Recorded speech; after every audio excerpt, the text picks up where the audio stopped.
स्वागत है दोस्तों छत्तीसगढ़ न्यूज अपडेट में। तो इस समय की बड़ी खबर सामने आई है। पति के साथ मिलकर बॉयफ्रेंड की हत्या, मारने के बाद लाश जलाए, उसके मोबाइल से घरवालों को मैसेज किया मैं लौटकर नहीं आऊंगा। छत्तीसगढ़ के रायगढ़ में 6 दिन पहले मिली जली हुई लाश के मामले में दिल दहला देने वाला खुलासा हुआ है।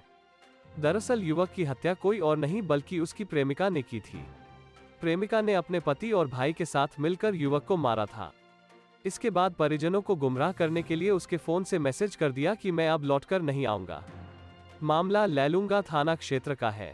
3 अप्रैल को पोकदेगा गांव में एक जली हुई लाश मिली थी। लाश इतनी बुरी तरह से जल चुकी थी कि उसकी पहचान करने में पुलिस को काफी परेशानी हो रही थी। इसके बावजूद पुलिस ने आसपास के लोगों से पूछताछ की। पूछताछ और जांच करने पर युवक की पहचान सत्यनारायण पैकरा 30 वर्ष के रूप में हुई थी। सत्यनारायण जशपुर के माटी पहाड़ का रहने वाला था। काफी जांच के बाद युवक की पहचान हो पाई थी। शव की पहचान होने के बाद पुलिस ने शव को पीएम के लिए भेजा था। वहीं उसके परिजनों से भी पूछताछ शुरू की थी। पूछताछ में बताया गया कि सत्यनारायण 2 मई से ही लापता था। उसके लापता होने की रिपोर्ट भी दर्ज कराई गई थी। पूछताछ में यह भी पता चला कि युवक का गांव में आंगनबाड़ी कार्यकर्ता के रूप में काम करने वाली सुनीता पैकरा से संबंध था। यह पता चलने के बाद पुलिस ने सुनीता को भी हिरासत में लिया था। इसके बाद पूरा मामला खुला है।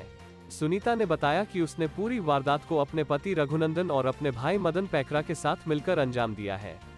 सुनीता ने बताया कि उसका सत्यनारायण के साथ प्रेम संबंध था, इसलिए वो पिछले कुछ दिनों से लगातार मिलने के लिए दबाव बना रहा था। इसी बात से मैं परेशान थी, जिसके बाद मैंने अपने पति और भाई के साथ मिलकर उसे मारने का प्लान बनाया था। सुनीता ने कहा कि मैंने उसे 2 मई की रात को ही मिलने के लिए भंगामुडा के पास बुलाई थी। यहाँ पर पहले से ही उसका पति और भाई मौजूद था।